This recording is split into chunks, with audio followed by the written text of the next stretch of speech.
Subscribe करें हमारे YouTube channel देवी प्रतिभा जी को और श्रवण करें भागवत कथा की महिमा का। साथ ही बेल आइकन को दबाना ना भूलें।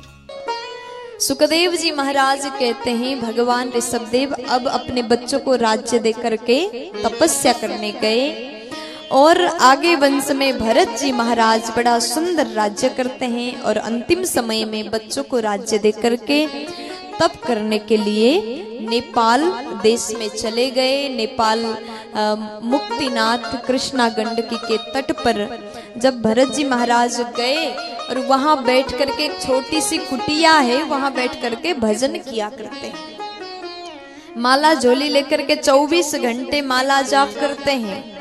लेकिन एक बार क्या हुआ कि भरत जी महाराज बैठ करके भजन कर रहे थे और नदी के उस पार से बहुत सारे हिरण के झुंड आ रहे थे। तो इतने में एक हिरनी गर्भवती थी। शेर ने गर्जना किया, सब हिरन वहां से भागने लगे, वो गर्भवती हिरनी भी भागने लगी। इतने में डर के कारण जैसे जोर से भाग रही थी, उनका गर्भपात वही नदी पर हो गया। अब बालक हिरन नदी पे गिर गया। भरत जी ने देखा, देख करके बड़ा ही दया भाव प्रकट हुआ। उस बालक हिरण को लेकर के अपने कुटिया में गए, उसको खिलाना पिलाना, जिस प्रकार माता पिता बच्चों की सेवा करते हैं उसी प्रकार उस छोटा सा बालक हिरण का सेवा भरत जी ने किया। धीरे धीरे वो बड़ा होता जा रहा है। अब भरत जी महाराज पहले तो 24 घंटे माला जाप करते थे। अब जैसे मन हिरण पर लगा, पहले प्रेम भाव दया भाव, अब वो दया करते करते करते करते उसी हिरण के ऊपर आसक्ति भाव प्रकट हुआ। पहले 24 घंटे माला जाप करते थे, अब धीरे धीरे 20 घंटे 18 घंटे 15 घंटे, अब तो पूरा समय हिरण को देने लगे। इसलिए कहते हैं समस्त जीव मात्र में प्रेम करो, वसुधैव कुटुंबकम। जितने ब्रह्मांड में प्राणी हैं सब हमारे कुटुंब हैं, इस भाव से सबसे प्रेम करो,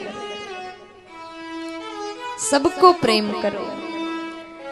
प्रेम करना अच्छी बात है, लेकिन आसक्ति करना ये गलत है।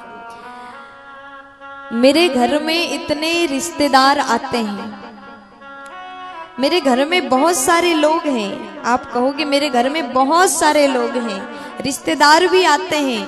आपका यहाँ धर्म है सबसे प्रेम करो, सबसे अच्छी बात करो, सबको भोजन कराओ, प्रेम भाव से रहो, ये अच्छी बात है। आप कहोगे कि मैं इससे प्रेम करता हूँ, अच्छी बातें करो। लेकिन आप कहोगे इसके बिन मैं मर जाऊंगा, जी ही नहीं पाऊंगा, ये फिर गलत है, ये आसक्ति है, ये प्रेम नहीं है। जब व्यक्ति आसक्ति करता है तब उसका पतन होता है। इसलिए प्रेम करो, सबके लिए करो, लेकिन किसी के बिना हम रह नहीं पाएंगे, ये भाव नहीं होना चाहिए। प्यार से बोलो।